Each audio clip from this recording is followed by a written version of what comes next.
Hola, bienvenidos y bienvenidas a Rodad Insensatos, un podcast de cine y de vida donde hablamos de lo que significa tener una pasión y perseguirla hasta el final y de la maldición de tener una vocación.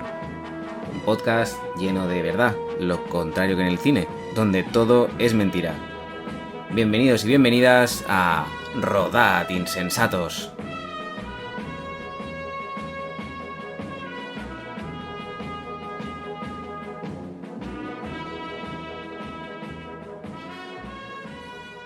Hoy nos acompaña Albert Pintó, montador, guionista, director.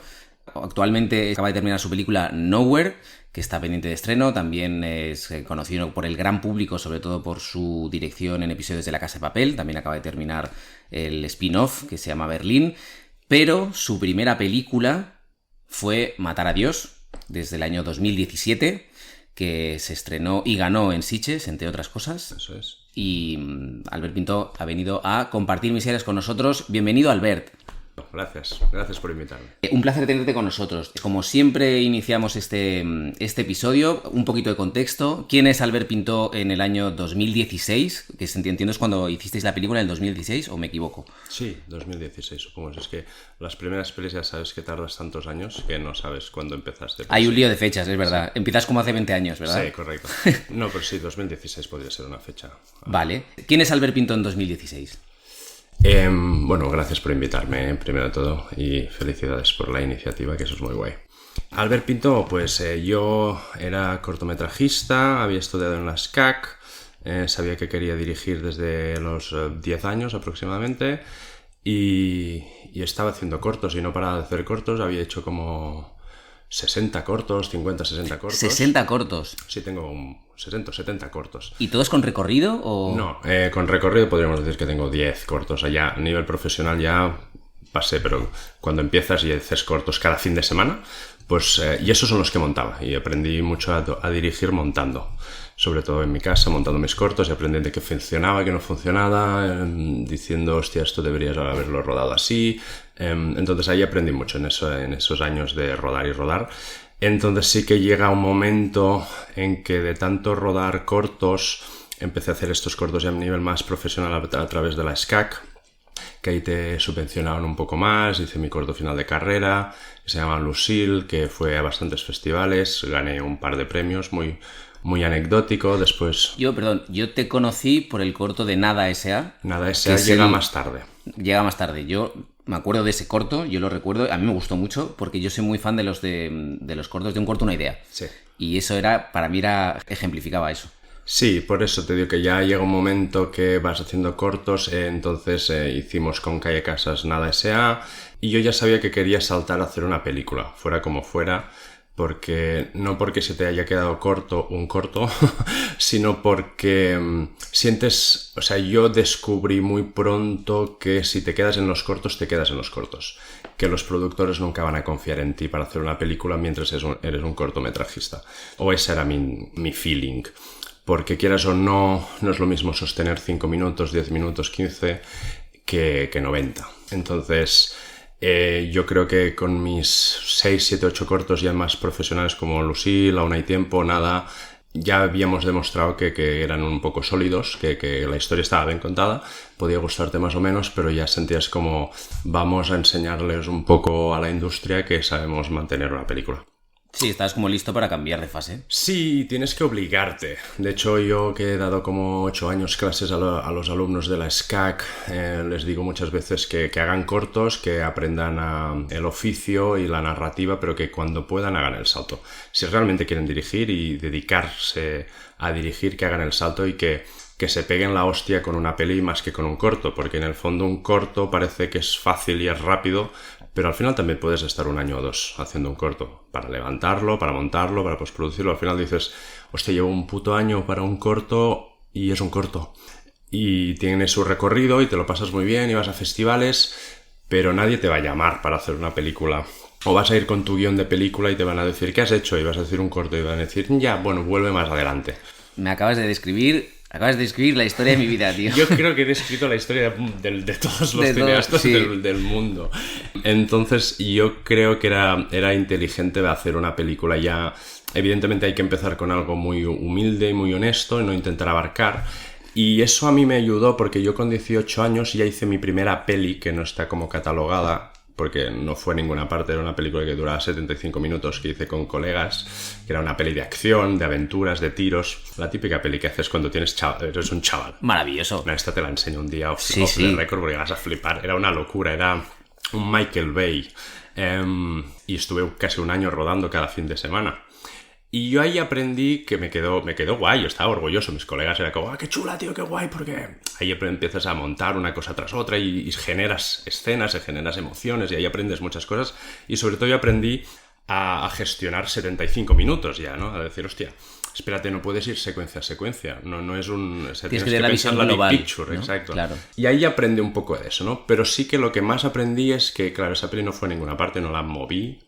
También desde el desconocimiento, ¿no? Estaba yo justo entrando en la SCAC y desde lo naif yo hacía cosas porque me molaba.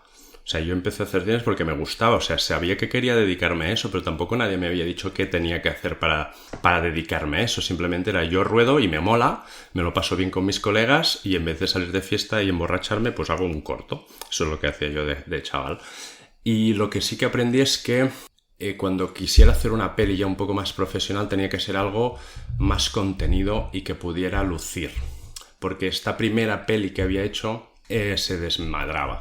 Como es, pues la tiras de pasión, piensas que puedes hacer todo y sí que llegas, pero entonces el público nota que no tenía suficientes medios. Entonces lo que tenía que conseguir es hacer una primera peli que pareciera que tenía los medios que necesitaba. Y ese es el consejo que doy a los directores que quieran hacer una ópera prima, que es que hagan una peli que cuando la hagan, el público cuando la vea no note si esta peli valía 50.000, 1.000.000 o 500.000. Claro. Simplemente que tenga lo que tenga que tener y que se deje ver y que parezca profesional. Y sobre todo que al final lo que cuentas y lo que hablas es la peli, sin Correcto. importar la historia que hay detrás. Y eso yo también es verdad que muchas veces lo digo, que da igual si la has podido hacer con 1.000 euros, con 100.000, con 100 millones. Lo que habla es la peli y a nadie Sí, le importa si has tenido problemas porque o la no. peli tiene que hablar por sí misma. Tú no puedes, o sea, te tienes que desapegar de esta síndrome del alumno o de los festivales donde presentas tu corto, tu película y te excusas. Y dices, bueno, es que no teníamos mucho dinero, bueno, es que tuvimos problemas, es que el actor me falló, es que me cayó una localización, es que tuve que quitar cosas de guión. No me cuentes mierdas. No me cuentes tu vida, ¿qué le importa? ¿Tú ¿no? te ha venido alguna vez Spielberg y te ha dicho, mira, es que, ¿sabes qué me pasó con en Tiburón? No, tú miras Tiburón y dices, masterpiece. Y lo pasó como de puto culo, ¿no? Pero no se entera nadie, ¿no? Entonces, eso es lo que hay que conseguir. No excuses, ¿no? O sea, sin intentarte sacar pelotas fuera y hacer una película que funcione, ¿no? Entonces, en ese sentido, sí que conocí a Calle, que era en ese momento también estaba intentando dirigir y escribía mucho, tenía muchos guiones y me pasaba bastantes guiones. Me decía, mira, tengo esto y esto, esto. Y hubo un día que sí que me pasó una especie de borrador de lo que terminó siendo Matar a Dios y le dije, esto sí que tiene buena pinta porque en el fondo son 5 personajes en una casa. Y le dije, podemos hacer una buena peli con 5 personajes en una casa con esta idea porque era un high concept muy guapo. Entonces ahí sí que decidimos juntarnos porque él quería hacer cosas, yo quería hacer cosas y nos pareció que era un buen mayor, ¿no? O sea, para llegar a un fin común, unir fuerzas para hacer esa película. Porque, perdón, bueno, para los que no hayan visto Matar a Dios, la película está codirigida entre Albert y Calle Casas. Entonces, una de las preguntas era, cuando llegáis a Matar a Dios, claro, es una unión que, bueno, un poco lo estabas diciendo tú ahora, que es para unir fuerzas. O sea, no era algo premeditado que tú quisieras hacer carrera con esta persona, sino no, vamos a unir fuerzas para sacar esto adelante y luego ya cada uno por su lado. Sí, yo tenía muy claro que quería dirigir y quería hacer cosas porque en el fondo pues tú quieres ser director porque tienes un ego y tú tienes tu idea y tu visión y cuando codiriges pues todo está compartido y todos son peleas y todos son debates y todos son consensos y está guay, pero no quieres estar siempre ahí. Entonces, bueno, nos funcionó guay como para empezar a rodar dentro del largometraje, ¿no? Y entonces ahí se gesta Y ahí se gesta Matar a Dios, que era una peli que íbamos a hacer con nuestro dinero, porque como era una peli muy pequeña, íbamos a poner cada uno sus ahorros y con 20.000, 25, 30.000 dejándonos ahí toda nuestra pasta acumulada de trabajar en bares y en lo Claro, que fuera. entonces perdóname que te interrumpa porque justo ha sido donde yo quería preguntarte esto, que es, aparte de la ilusión y la manera en que ibais a abordar eso, Albert Pintó, mientras... ¿De qué vive, tío? ¿Qué haces? ¿Qué haces, no? ¿Con tu vida? Es que ese es el gran... ¿El gran qué? El gran qué, sí, tío. O sea, yo tenía la suerte de no estar muy alejado de eso, porque yo encontré trabajo en una productora en Barcelona. Y llevaba ahí como cuatro años trabajando haciendo vídeos corporativos. Entonces yo hacía como los vídeos corporativos de esa productora, que se llama Ad Hoc Producciones, que aún existe y está trabajando. Y bueno, yo tenía mi sueldecillo cada mes y me ganaba la vida de eso y lo compaginaba con clases en la SCAC. O sea, al ser exalumno y estar un poco, había hecho publicidad y había hecho mis cortos y tal, pues bueno, me accedí a dar clases. Entonces, el poder trabajar en un sitio donde más o menos hacía vídeos, que tampoco entraré, pero era de todo, ¿no? Más las clases, pues me daba para vivir. Entonces lo que tienes que hacer es, cuando sales del trabajo, escribir, ¿no? Y escribía mis cortos, ahí escribí algunos de mis cortos como Aún hay tiempo, y los moví por festivales. Entonces tienes que intentar no acomodarte en esa vida que es la que no quieres y seguir peleando por la otra. Entonces tienes como una doble vida, que lo llamo yo. Totalmente. Mira, hay una frase que yo la tengo muy presente mucho, que es de Craig Zaffer, que si no me equivoco es Craig Zaffer, el director de Bone Tomahawk y Drag Across Concrete. El Craig S. Zaffer, sí. Y que hay una frase que fan de ese hijo de es muy bueno. Y el tío tiene una filosofía de vida, porque él hizo Bone Tomahawk y luego, antes de Brawl in Cell 66, pasó como bastante tiempo. Y entonces él decía, tienes que encontrar, lo que él decía, a satisfying job, o sea, un trabajo que te dé para vivir, dice, para dedicar tu tiempo real a hacerte mejor escritor y mejor director. Y entonces lo que decías tú, esa doble vida. Sí, es una doble vida total. Entonces no tienes que renunciar, porque si no, al final la vida te lleva como a que te quedes haciendo no sé cómo diré, el río te lleva. Es decir, al final te acomodas, vamos a decirlo de alguna manera, ¿no? Y lo fácil es seguir trabajando y que poco a poco la ilusión es el brillito en los ojos de cuando eres chaval y quieres hacer peli se va perdiendo y hay un momento que tienes que pagar facturas, te haces mayor, quieres una vida... Y siempre encuentras una excusa para no hacerlo. Siempre hay excusas, ¿no? Entonces yo tenía súper claro que eso no quería que me pasara, entonces yo por eso seguí peleando haciendo mis cortos y al final pues empecé a preparar esta película mientras seguía currando, ¿no? Entonces sí que llega un momento que hay una decisión que me acuerdo vital, que encontramos, pasó por algunos productores esta película que alguno quería, estuvimos a punto de... O sea, perdón, la movéis el la proyecto. Movemos un poco porque evidentemente tú la quieres hacer, pero dices, bueno, antes de hacerla con nuestra pasta vamos a intentarla mover en algún sitio. Pero te das cuenta que para empezar la película era complicada, no era una película sencilla de vender. Tan sencilla como parece. Exacto, pero sobre todo temática, porque es una comedia negra, surrealista, muy rota, mal hablada, políticamente incorrecta. Entonces, ¿qué era la intención?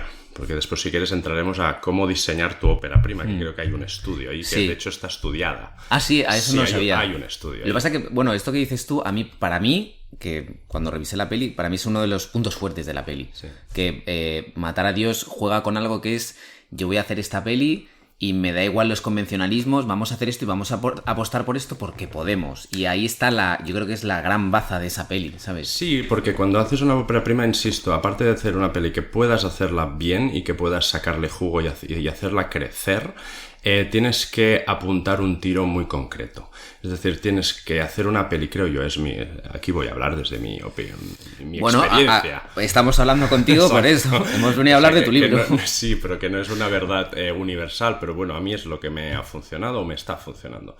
Y es, haz una película que enseñe qué eres capaz de hacer, que la gente vea tus herramientas y tus habilidades, pero sobre todo no hagas una paja mental.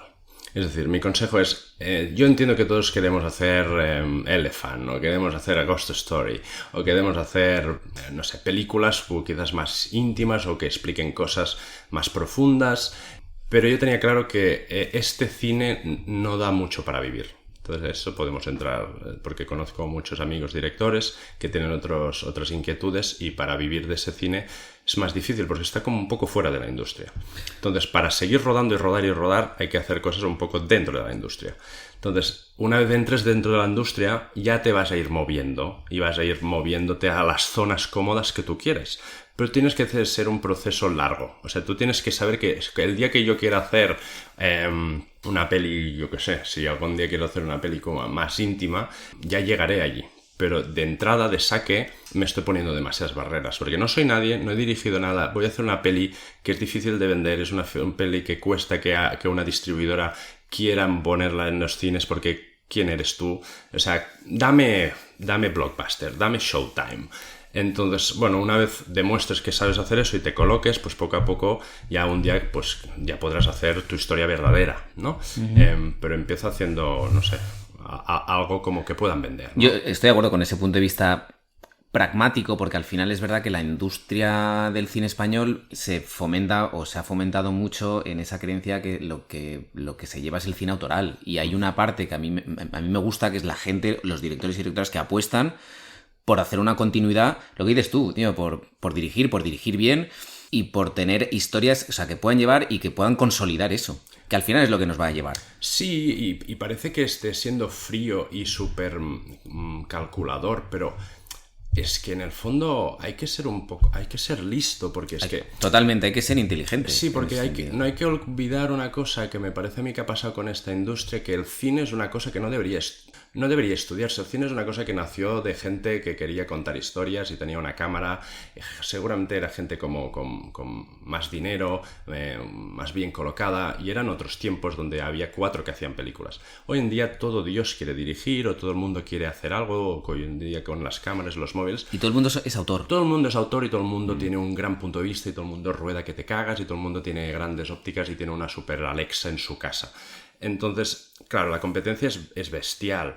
Entonces, se ha como institucionalizado. La gente ahora estudia cine, ¿no? Entonces, como estudias cine, hay una industria de gente que va saliendo. Hay hornadas de gente. Entonces, esta gente hay que colocarla. Entonces, en el fondo estamos hablando de industria, ¿no? Hay gente que estudia y quiere hacer cine. Entonces, si quieres hacer eso, tienes que entrar en un canal de hacer películas donde sepas que la mayoría del público querrá ver, al menos porque es que si no, no te las van a pagar, porque la industria es muy feroz, vale mucho dinero. Hoy en día aún más complicado está estrenar una película en cine, entonces te dicen, o me haces una cosa que se pueda ver y que sepa que tiene giros, que tiene pulso, tiene algo interesante, es vistosa, o no me vengas con cosas así que tenga que tener paciencia, que tenga que el público tenga que verla en el Verdi, de tranquilidad. Y más hoy, que el público tiene muy poca paciencia. Cero. Entonces, yo tenía clarísimo, también es verdad que es un cine que me tira más, entonces por ahí mi decisión moral era menos complicada. Es como a mí me gusta el cine de comercial blockbuster. Yo soy fan de cineastas que son ese blockbuster autoral. O sea, yo soy Villeneuve, yo soy Fincher, yo soy Zemeckis, yo soy Tarantino, yo soy Nolan. Y esta gente viene cimentada por gente como en su época, pues Hathaway, Correcto. ¿sabes? Raúl Walsh. Esta gente que al final lo que hacía, tío, era hacer películas una tras otra, las hacía muy bien. Eso es. Y no por ser menos bueno, quiero decir, perdón, lo digo otra vez, no por estar dentro de la industria y hacer películas como más amplias, sin esa voluntad tan autoral, sino como mucho más artesanal, sí, no dejaban de ser menos buenos, eran cineastas cojonudos, tío. Extremos. Entonces, de ahí, que nos estamos yendo por las ramas, viene el parir una película como Matar a Dios, que es decir, vamos a hacer una peli que... ¿Dónde queremos que vaya? Entonces, lo más sencillo al inicio, como no tienes distribuidor, no tienes nadie, nadie te conoce, puedes optar a festivales. Entonces fue como, vamos a hacer una peli para Sitges, que es un festival que tenemos aquí al lado, que es muy bueno, que es de categoría A, que si lo petas ahí tiene su hueco y puede funcionar. Entonces hicimos una peli que sabíamos que queríamos ir a Sitges, queríamos ganar Sitges, o sea, parece... O sea, que es como una bala, no, pero es como una bala muy peligrosa, porque te lo juegas todo a esa bala, porque imagínate que no... Pero es mejor jugársela a una bala muy concreta que disparar a muchos sitios. Totalmente. Lo que pasa que si tú tienes, no la ilusión, pero la determinación de decir, queremos ir a Sitges, guay, pero queremos ganar en Sitges y luego ya no solo si ganas, sino... Sí, pero bueno, yo te digo Sitges porque era lo que veríamos que lo teníamos al lado, ¿no? Pero en el fondo cuando conoces Sitges sabes que hay como 35.000 festivales de terror o de género por todo el mundo que después también podrías optar, pero pues si quieres quita Sitges, vamos a hacer una peli de terror o vamos a hacer una peli de género, sí, muy cruda, marcada. muy marcada, Sí. en un género muy claro, ¿no? Para que al menos tenga una ventana, tenga un sitio donde ser expuesta, ¿no?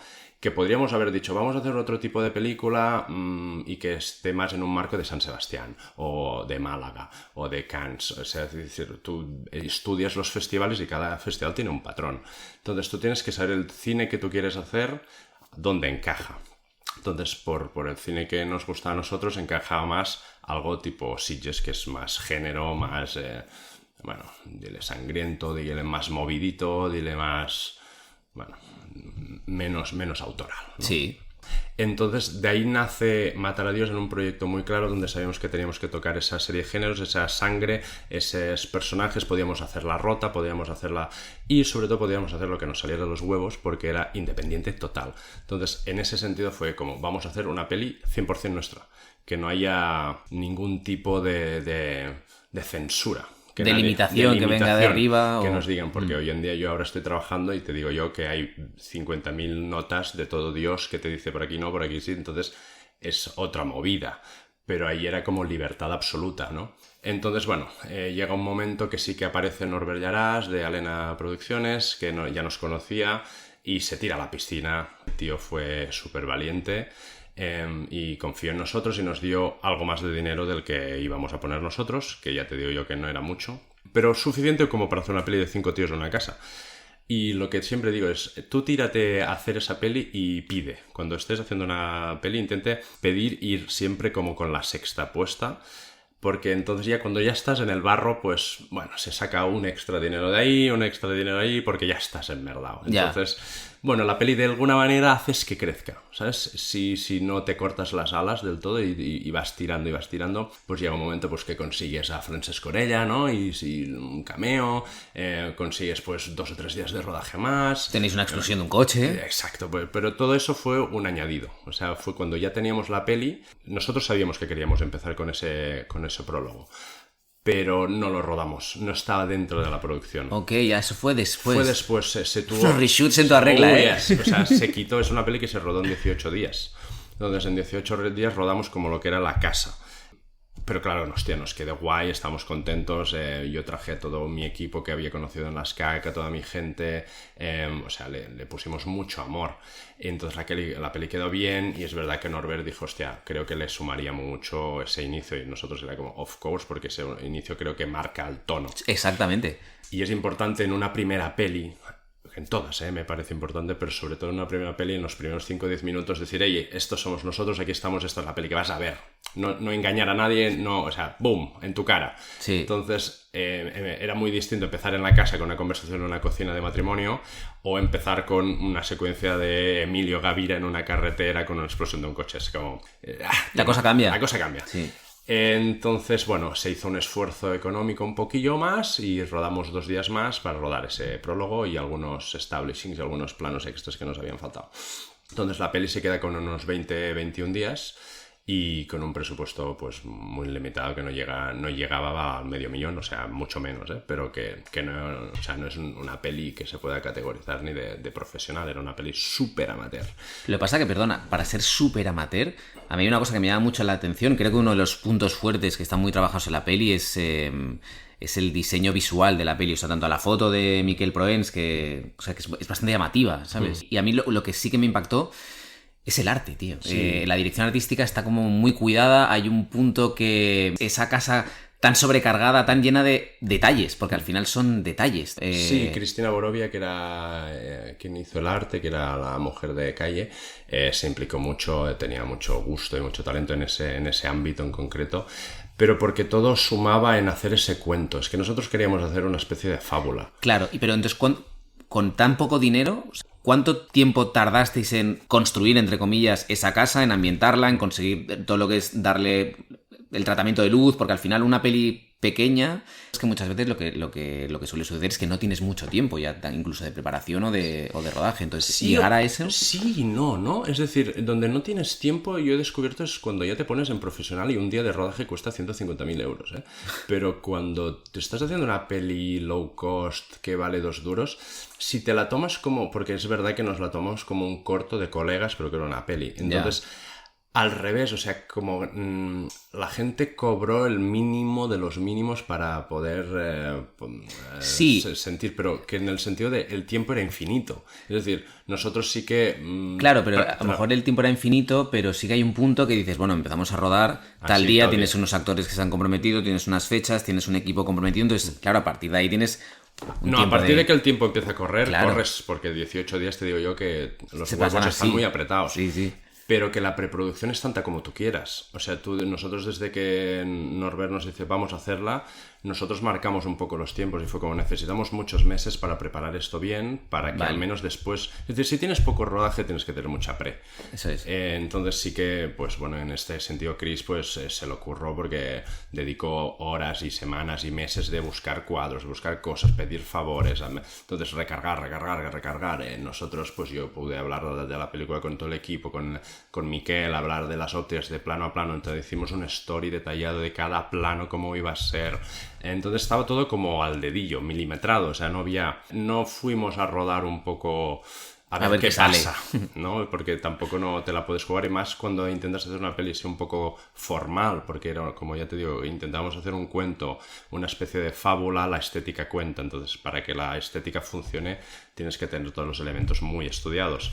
Entonces no había como nada al azar. Hicimos ensayos con los actores una semana o 2 antes, que evidentemente también como cogimos a gente que nos conocíamos o gente cercana o que sabían que era una primera peli, pues también se involucraron, entonces también les daba igual. O sea, también el truco está en coger a gente que le apetezca hacer ese viaje, que es lo que se dice siempre. Es decir, no te líes a coger un superactor.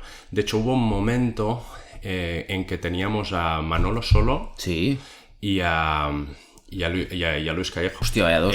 Sí, era la hostia. Pero al final no fue porque no sé si les cogieron otros proyectos que les interesaba más o les pagarían más, y al final cayeron. Hubo un momento que se sintió como una derrota, porque era, hostia, estos dos, que además no había ganado el Goya ninguno de los dos, aún no estaba, o sea, Manolo solo no había salido aún con Tarde para la ira, o sea, estaba a punto de explotar.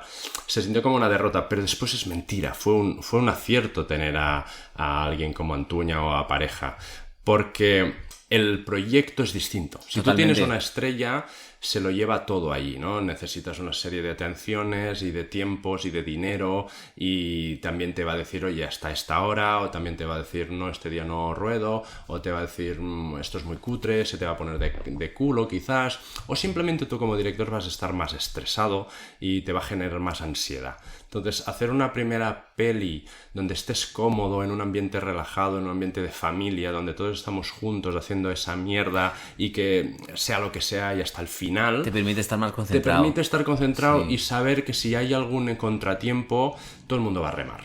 ¿Sabes? No te vas a encontrar solo diciendo, guau, ¿ahora qué hago? No, sabes que evidentemente no podíamos pasarnos de los días porque realmente el dinero era el que teníamos, pero al menos dentro de esos días pues había mucha flexibilidad, muchas cosas. De repente un actor no rodaba al día siguiente, pero por cambios de planes tiene que rodar, están dispuestos, venían, lo que haga falta.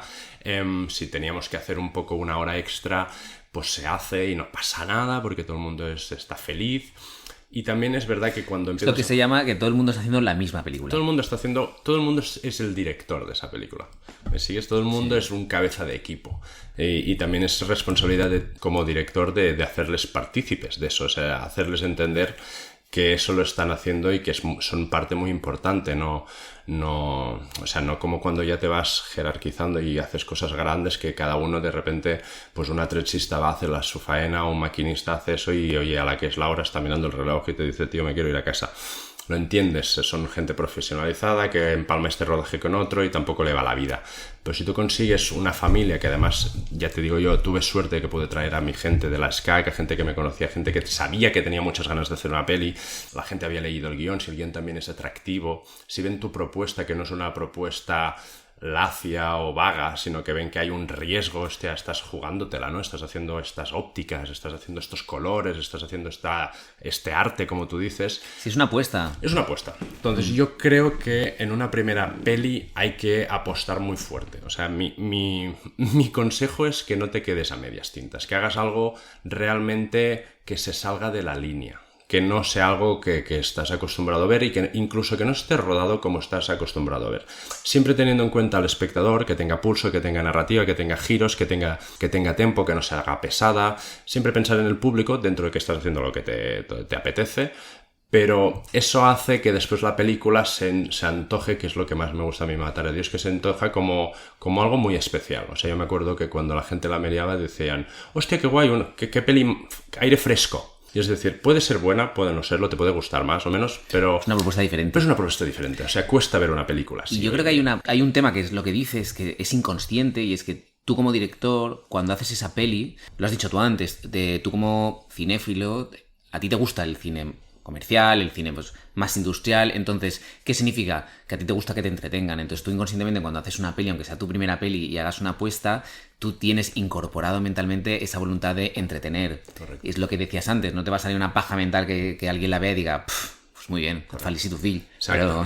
Correcto, sí, porque muchas veces ves estas películas que... Te voy a poner un ejemplo en tu podcast tienes a Belén Funes, es compañera mía de la SCAC, nos conocemos, somos muy amigos, pero por ejemplo, a ella, por el cine que sé que le gusta, no le pidas hacer Matar a Dios. Ella hizo la hija de un ladrón, que es un cine más social y tal. Ella cita siempre a Kiarostami como una de sus referencias. Entonces, claro, si yo te cito a Fincher, pues ella Kiarostami, imagínate, somos de su padre y de su madre.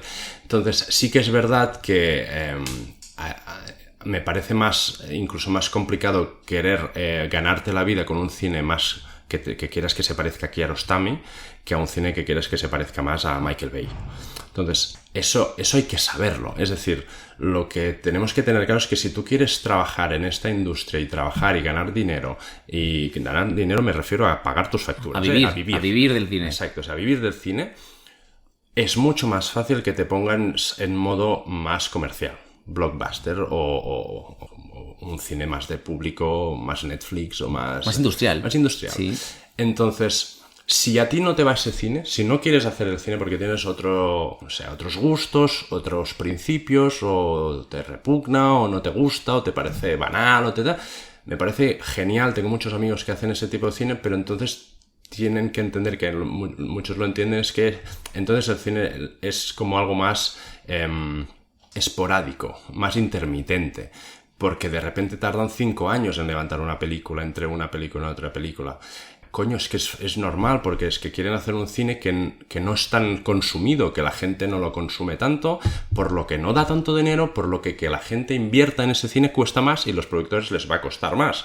Y hoy en día aún ya no te digo que la gente está acojonada, o sea, solo te piden terror, comedia y superhéroes. Sí, está muy marcado. Está todo muy marcado, entonces no te salgas de esa línea. Entonces, si tú quieres hacer una película más independiente o que cuente las cosas distintas o con otros tiempos o con otro pulso, tienes que saber que te tienes que buscar un curro aparte y buscar algo que apoye ese trabajo de ti como director. Entonces, que eso no te frustre. Claro. ¿Vale? Porque tengo muchos amigos que están frustrados es que no hay manera de tal, y yo les digo, ya tío, pero es que la peli que estás intentando hacer no es una peli fácil de vender dentro de estos parámetros que es la industria. Tú quieres entrar en la industria pero haciendo tu mierda. Venga ya, hombre.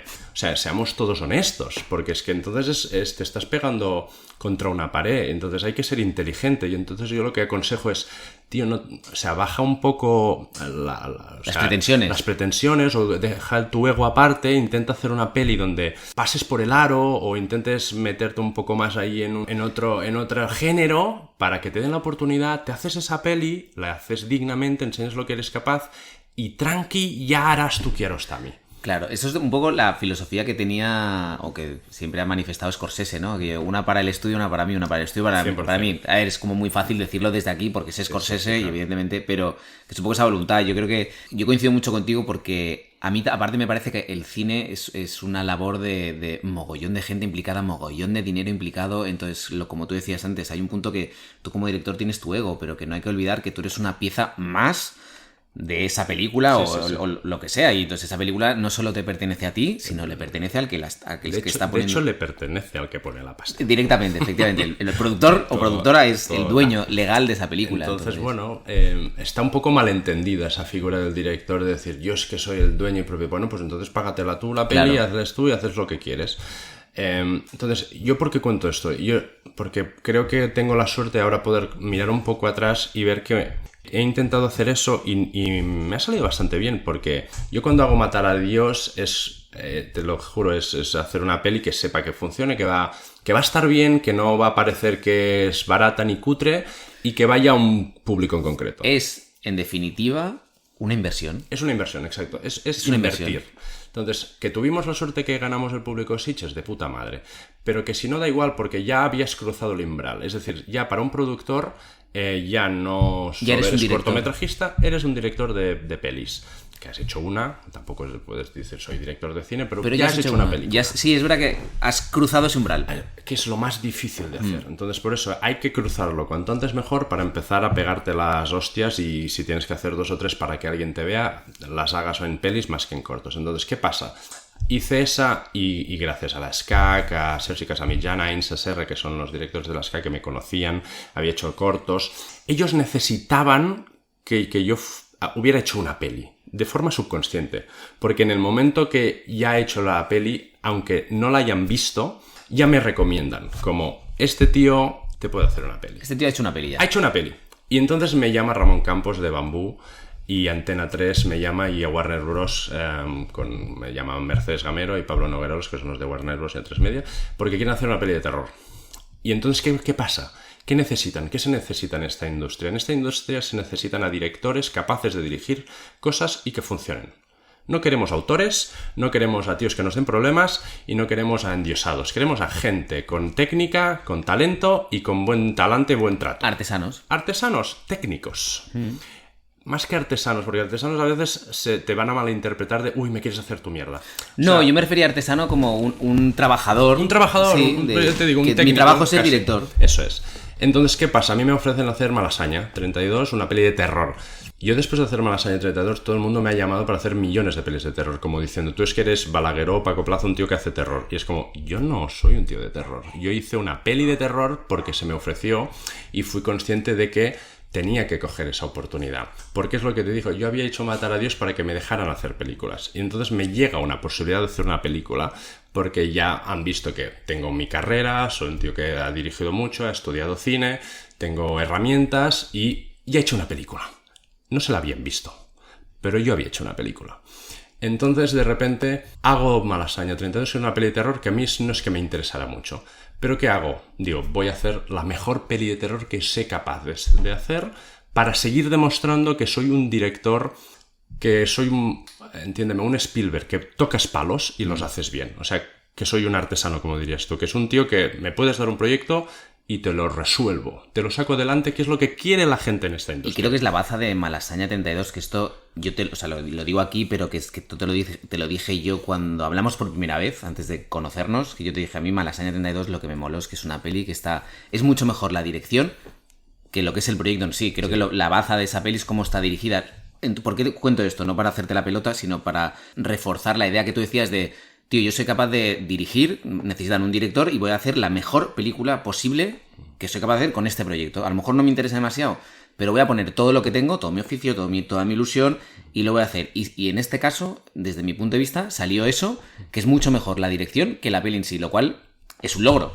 O sea, dice mucho de esa filosofía que tú estás defendiendo durante toda esta conversación. Sí, por eso te digo, evidentemente, como director siempre tienes que agarrarte a algo para hacer algo. En una peli es un proyecto de 1 año o 2, entonces no puedes hacer una peli que no te atrae. De hecho, tengo muchos amigos que quieren saltar al largometraje y me dicen, es que me han pasado un guión y es que no me mola mucho, es que no sé cuánto. Y le dije, pero es tan malo como para no hacerla. Claro. Porque es que lo importante es hacer una primera peli. Después ya te preocuparás de la siguiente. O sea, Si la puedes defender. Si la puedes defender, es verdad que intenta que tu primera peli no sea tu última película, ¿no? Es una frase... Que no hagas 2 en 1. Exacto. Entonces, pero sí que había algo de que voy a hacer Malasaña y que se haga la mejor película de terror que pueda. Entonces, ¿qué pasa? Hago la peli de Malasaña, quedó guay, funcioné de la hostia en taquilla Y a través de ahí ya me llama la Expina para hacer Sky Rojo, y de ahí salto a La Casa de Papel, y de repente es como una rueda. De repente, como has demostrado que eres un tío que funcionas y haces una peli que funciona, no has dado problemas, está la peli, es intachable del sentido de laboralmente hablando, o sea, no... la peli funciona, ¿no? Pues ya está. Entonces, lo que quiere la industria es gente que puedan llamar y que les pueda resolver proyectos, porque la gente en el final, en la industria, quiere ganar dinero o quiere que su dinero esté invertido en una persona con la que puedan confiar de que eso va a salir bien. Entonces, tú tienes que dar esa imagen y tienes que preocuparte porque eso sea así. ¿Y qué ha pasado? Que yo ahora acabo de rodar y ahora voy a estrenar este septiembre Nowhere, que esa es la peli que yo hubiera querido hacer el primer día de mi vida, ¿sabes? Ese es el cine que a mí me gustaría, que es una peli, es un drama, es un survival, es una peli complicada, que es un náufrago, es un castaway. Sale Ana Castillo, que está encerrada en un contenedor. Es una peli que ya cuesta 8 millones, es la peli más cara de original Netflix. Es una cosa loca ya. Pero no puedes intentar llegar ahí de buenas a primeras. Claro. O sea, yo he llegado ahí porque pasé por un proceso que dije, esto es una carrera a fondo, espero poder llegar a hacer las pelis que yo quiera, pero va a costar, va a tardar, y tengo que tener paciencia y tengo que demostrar que sé hacer bien las cosas. Tienes que curtirte. Tienes que curtirte y tienes que demostrar que vales, y cada proyecto te juegas un poco no puedes fallar, no puedes salir mal, porque entonces eso es verdad que tan pronto llegas te vas. Eso es así. Entonces, de alguna manera... me propusían muchas pelis de terror, tal y cual, pero yo no quería hacer otra peli de terror porque pensaba, es que no me quiero encasillar, porque yo no quiero quedarme haciendo pelis de terror, yo quiero hacer otro tipo de películas, o tocar más géneros. Y entonces ya sí que me llega Nowhere el guión y ya puedo hacer esta película, que estoy súper orgulloso, que ya te digo, va a salir ahora el 29 de septiembre.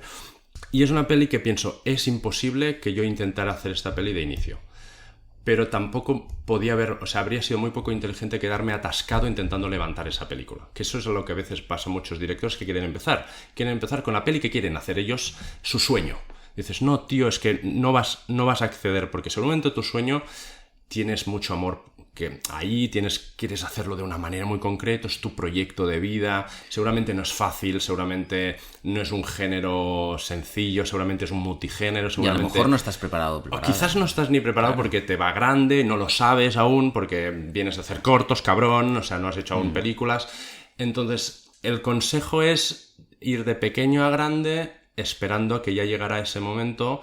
Si te vas currando cada paso y vas haciendo que cada paso valga la pena y que cada paso esté estudiado un poco, decir, qué película creo que me lleva a qué siguiente nivel, ¿no? Entonces, Matar a Dios simplemente para mí es una primera peli que funciona y que no se ve barata ni amateur. A mí me mola, o sea, una de las cosas que me mola, en el sentido que me siento muy identificado con tu filosofía, es que es un poco lo que me llevaba a mí a hacer mi peli. Es un paso más, es algo que notas que tienes que hacer, es una inversión y es eso, es el cambio. Entonces, en tu caso, por ejemplo, volviendo a Matar a Dios, hablas de tu progresión que está como muy marcada, muy definida, que es muy guay, pero claro, ya es Albert Pintó. Entonces, volviendo a Matar a Dios, en ese momento, cuando estáis rodando, tú estás rodando junto con otro director en ese caso, entonces... En lo que es el rodaje, una persona con las ideas tan claras, tan motivado, ¿sabes? Tan consciente de lo que quiere hacer, ¿cómo os dividíais el trabajo en rodaje? ¿Cada uno se encargaba de una parcela? ¿Era todo compartido? No, sí, eso sí que si no es imposible. Es decir, sí que nosotros en la preproducción lo hablamos todo está hablado, hicimos lecturas de guión, acotaciones de actores, la planificación la trabajamos juntos, el arte, todo estaba hablado. Pero en el momento de rodar... yo me ocupaba toda la parte de set, de puesta en escena, de cámaras y de ópticas, y Calle se ocupaba más de la dirección de actores, estaba más pasando textos, tonos, calentando para que salieran al ruedo. Entonces nos partíamos, entonces de repente nos juntábamos y mi cámara, mi puesta en escena con lo que había trabajado él, y ahí pasaban cosas. Que estaba guay porque... pasaban cosas divertidas que, aunque todo estaba mega hablado y yo ya sabía que me iba a traer y él sabía lo que yo estaba preparando, pero estábamos partiéndonoslo, el hecho de cuando lo ponías en conjunto yo veía a los actores haciendo X o diciéndolo X, como lo que venía de frío, fresquito, de repente era como, wow. Surgen cosas ahí. Surgen cosas, o esto no funciona, o esto tal, o esto hay que llevarlo de otro sitio. Y a él le pasa lo mismo. Hostia, pero este es el plano, pero no te lo imaginabas más cerca, más aberrante, más... Y es como, es guay, porque estabas fresco en ese proceso. Entonces había como una segunda opinión que valía, ¿no? Porque también el otro director no es uno que pasa por ahí y te dice cámbiame. Sí, porque aparte la peli sí que es verdad que tiene muchos planos, tiene varios planos, que es verdad que con unas ópticas, planos cortos como muy angulares, que le da esa sensación. Entonces, claro, eso también entiendo que muchas veces surgía también de lo que te llegaba, y a mí me da la sensación, viendo la peli, que hay muchas secuencias, sobre todo de la pareja, que estaba muy naturalizado. O sea, que había un guión, pero muchas de las réplicas, contrarréplicas, sí, ese ritmo salía ahí. Salía ahí, sí. Bueno, es que también son muy buenos actores. Claro. También es verdad que hay que intentar rodearse de buenos actores, parece una obviedad. Pero a veces sí que pasa que cuando vienes de los cortometrajes, has trabajado con mucha gente, y de repente vas a hacer una película y quieres llamar a esa gente y hostia, sí, que hay que darles la oportunidad a los que te la han dado a ti en los cortometrajes, pero si no crees que van a sostener la película, pues les puedes dar un papel de apoyo, un secundario, algo, pero rodéate de gente buena porque te hará más bueno a ti. Entonces es verdad que teníamos muy buenos actores que digerían el texto y lo hacían súper orgánico. También es verdad que estaba muy bien escrito ya, los diálogos están ya muy allí, pero es verdad que lo hacían muy natural y eso hace que te hagas más buen director. Yo cada vez que he ido trabajando con más y más buenos actores, yo ya trabajando ya con Álvaro Morte, con Najwa Nimri, con Ana Castillo, con Michelle Gené, ¿no? Vas trabajando con gente y llega un momento que eres mejor haciendo menos. Es decir, dejándoles. Claro, menos intervención es mejor. Es decir, esa idea de la meadita del director, aprendes a que no la hagas porque la vas a cagar. O sea, tú simplemente ponlos ahí, diles qué quieres conseguir, les estás contando cómo quieres rodar eso, les dices por dónde quieres llevarlo, pero ahora haz tu fiesta y si son buenos te la van a mejorar. Y de hecho te acercas, les dices... Y ellos hacen ¡pum! Cambia todo y dices, joder, sí, de repente soy buenísimo, ¿sabes? Pero es que son buenos ellos. Entonces es muy importante rodearte de buenos actores. Entonces, hombre, si en tu ópera prima te puedes rodear de gente buena, es que es mejor, porque es que si no, ¿sabes qué pasa? Que es que yo me veo reflejado cuando a veces veo cortometrajes, óperas primas, que digo, hostia, es que el pobre cabrón del director o directora está sufriendo su primera peli y encima está sufriendo este actor, porque cuando son justos tú tienes que tener muchas tablas de saber verlo. Te están colando goles, te están colando tics, o te están colando dejes, o no te están construyendo bien el personaje, no están haciéndote bien el arco, no están bien colocados, o te están comprando cosas que tú no estás bien. O sea, tú no estás sabiendo decirles bien. Claro. O sea, le estás diciendo que hagan unas cosas porque tú estás ahí y él, como es un poco también más amateur y también está súper ilusionado de hacer esa primera película, te lo compra todo. Y a veces no es bueno eso. Es bueno que un actor te diga... Tío, esto no lo veo. Y si la secuencia la acabamos aquí, que te cuestione o que te dé un ping-pong o que te rebata y que sea un poco más orgánico, que no seas tú el único que está ahí, sino que si tienes un buen actor de repente te da un feedback que te hace mejor, porque de repente esa secuencia acaba distinta o te da un matiz y ya eres mejor tú. Totalmente. Vale, acaba el rodaje de Matar a Dios sin ningún percance. No, todo fue una maravilla. ¿La pospo fue algo, un trámite relativamente plácido o tuvisteis ahí...? Porque la pospo de unas primeras pelis suelen ser complicadas por tiempos, por... Sí, pero no, porque como ya te digo, como era una peli súper independiente, no teníamos prisa. La prisa la teníamos nosotros porque queríamos llegar a Sitges.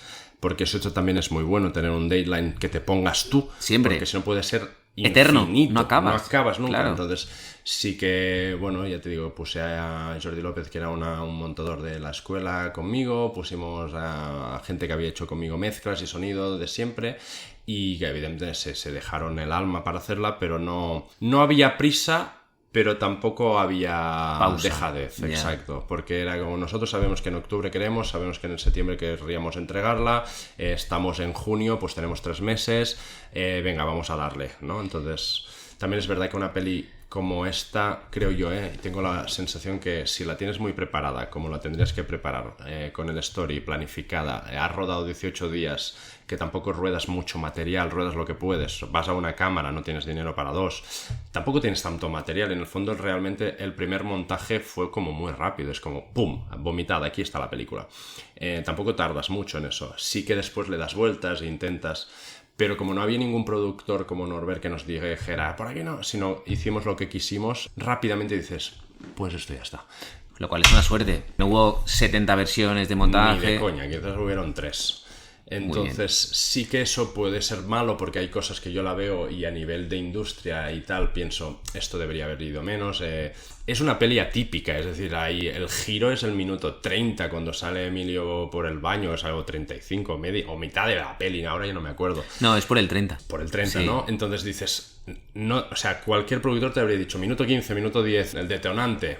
Pero era una peli que era, ya que podemos hacer lo que queramos, esas licencias, permitámonos. claro. Por eso de ahí la secuencia inicial era tan importante. Claro. Porque te da como una slasher, como 30 minutos para llegar a ese momento fresquito. Como acabas de vivir un momento high, puedes aguantar 30. Bueno, y que cuando sale el personaje de Emilio Gaviria por el baño, que ya lo has visto en el prólogo y dices, hostia, cuidado. Exacto, cambia la historia. Totalmente. Pero por eso te digo que estructuralmente la película, pues bueno, hicimos un poco lo que quisimos, no estábamos muy obsesionados en minutajes, en el segundo acto, en tercer acto, donde tiene que llegar esto, tal y cual. No, era como fluir, la mirábamos y decíamos, esto es buena mierda, esto mola, a la gente le va a hacer risa. Hostia, este gag quizás, no, déjalo, si es que hay que jugársela. Hay que jugársela. Entonces, bueno, ya te digo, la idea es juégatela, haz algo que realmente no te deje indiferente, pero sobre todo, que parezca profesional, porque es que es muy, muy fácil de repente ver una peli y decir, uy, les ha quedado grande, no han tenido suficiente dinero, o uy, muchas localizaciones, no han llegado. Y de repente es como que pesa más los peros que la peli. Exacto, y debería ser al revés, deberías ver la peli y decir, pues está cojonuda, no sé qué les ha costado ni tal, me da igual. Que es un poco, creo, lo que pasa con Matarios. La ves y dices, no sé si es barata, cara, whatever, sé que es una peli un poco independiente, porque evidentemente no ha llegado, no ha salido en millones de sitios, pero la ves y dices, bueno, funciona, es sólida. Que es rara, ahí es donde la gente piensa que es independiente, porque es rara. Pues la baza también. Pues la baza. Totalmente. Casi ya para acabar, llegáis a Sitges, lo que queréis, ganáis Sitges. Y entonces, ¿cómo cambia la vida de Albert Pintó en el sentido de deciros, cómo ves que de repente tu carrera como director, incluso tu vida, cambia? Deciros, he pasado a hacer una peli muy independiente sin un duro, hemos ganado Sitges, ¿qué ocurre después? Bueno, después... A grosso modo, ¿eh? O sea, ¿cómo notas tú ese premio en Sitges o ese cambio? Bueno, a ese modo pasa una cosa que pasan menos cosas de lo que esperábamos. Es decir, ganamos Sitges, ganamos muchos festivales en todo el mundo, quizás ganamos 15 o 20 festivales en el Mórbido, en Brasil, en Alemania, o sea, ganamos cosas, premios chulos, pero no fue más allá de esto. ¿Por qué? Porque es que la rueda de los festivales y del cine un poco más independiente se queda allí. Es decir, yo he descubierto que hay muchos directores que viven de hacer sus pelis, hacen festivales, conocen a algunos productores, levantan 4 duros más, vuelven a hacer otra peli y viven de eso y son felices porque viven de rutas de festivales donde les pagan un poco viajes, les pagan una película de 4 duros y van viviendo así, vale. Pero yo no quería quedarme en ese mundo de festivales, entonces me di cuenta que lo que me había hecho matar a Dios es que nos permitía este circuito de volver a intentar hacer otra película de mismas características, de 200.000 eurillos, por aquí, por ahí, lo que fuera, y es como, hostia, pero... Yo no quiero esto. Yo ya lo he hecho. O sea, yo no quiero volver a pedir millones de favores, no quiero volver a sufrir de esta manera, no quiero... Esto ya está hecho y creo que ha estado bien. Entonces, sí que vino como una especie de año y medio de la nada, donde yo tuve que seguir trabajando como profesor y haciendo vídeos, porque sí que es verdad que no lo he contado, pero sí que hubo un momento que cuando me dice Norbert de hacer la película, yo dejo mi trabajo. Ahí sí que es una cosa notoria a comentar de apuesta, de decir, tú tienes que tener doble vida siempre, lo que decíamos, hay una doble vida, pero en el momento que te metes a hacer una película, ahí tienes que apostar. Sí. Durante ese tiempo, lo que sea, por ti a full, y tu película. A full. Y pedir dinero prestado, lo que sea, pero ahí sí que tienes que... Y ahí sí que yo me tiré al vacío, hice la peli durante 6 meses o así, estuve solo haciendo eso. Como no pasó nada, tuve que volver un poco hacia atrás, volver al trabajo anterior, volver a dar clases, pero al menos tenías en la chistera esa película. Y entonces simplemente fue esa paciencia de ir haciéndole conocer a la industria que tú habías hecho una película. Entonces era más de volver a la SCAC, a gente que me conocía, productores, a moverte como ya no soy un cortometrajista, soy un director que ha hecho esta película, mírate esta película, míratela. Y ahí es donde llega la llamada de hacer Malasaña. Pero después de 1 año y medio... Pero eso está muy bien, porque fíjate, la gente, uno de los grandes tópicos o mitos que vea esto es que la gente se piensa que, hostia, tú haces una peli, aunque sea pequeña, y más aún, ¿no? El Print the Legend, que yo siempre digo, haces una peli pequeña, ganas Sitges y a partir de ahí es como automático. ¡Boom! Ya estás en lo más alto. Mentira, la realidad es otra, eso está muy bien. Sí, de hecho pasó una cosa que nos encallamos con Calle, que era que después de hacer Matar a Dios queríamos hacer alguna peli más así de este tipo, pero con más pasta, evidentemente, porque decíamos ya no, teníamos más pelis de este estilo, así rotas, independientes. Pero ¿qué pasaba? Ya era un mal plan, porque estábamos intentando hacer una película que es independiente, porque es muy rara, es difícil vendible, porque es del estilo de Matar a Dios, pero con dinero. Con un productor guapo detrás. Y eso no combina. Es lo que te digo. Esto llegará cuando Alex de la Iglesia quiere hacer lo que quiere, hace lo que quiere. Pero al inicio haces una peli con 2 duros y poco a poco te haces grande. Entonces eso era una vía muerta.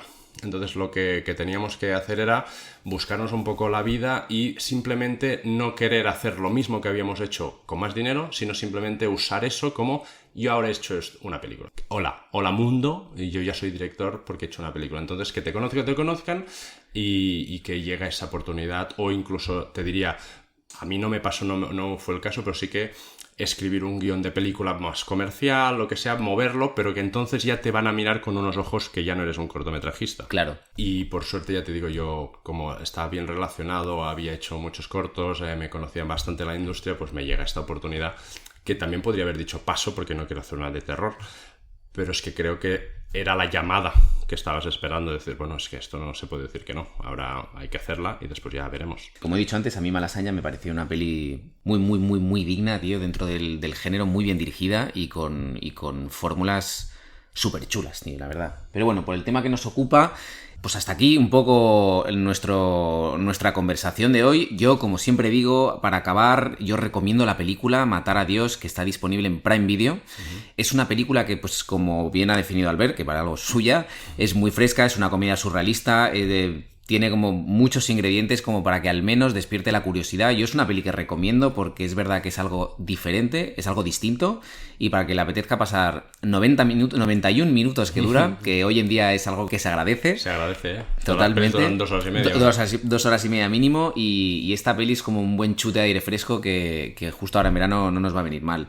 Albert, muchísimas gracias por estar con nosotros hablando, compartiendo miserias y aportando ese granito de realidad que para mí es como lo más importante, que la gente sepa lo que cuesta sacar una película y lo que cuesta, o la realidad que hay detrás de sacar una película. Gracias por tu tiempo, gracias por tus experiencias. Gracias a ti por escuchar mi turra, que te he pegado aquí una buena chapa. Para eso estamos encantados. Bueno, eso, lo que ha dicho él. 29 de septiembre estaremos ahí para ver en Netflix, Nowhere. Oh, yes. Mientras tanto podéis disfrutar de los capítulos de Sky Rojo, de La Casa de Papel. De Malasaña 32. Eso es, y en diciembre Berlín. Que ahí es nada. Así que de momento nosotros seguiremos en el próximo capítulo con nuestro siguiente invitado o invitada en Rodad Insensatos. Un abrazo. Chao, pescado.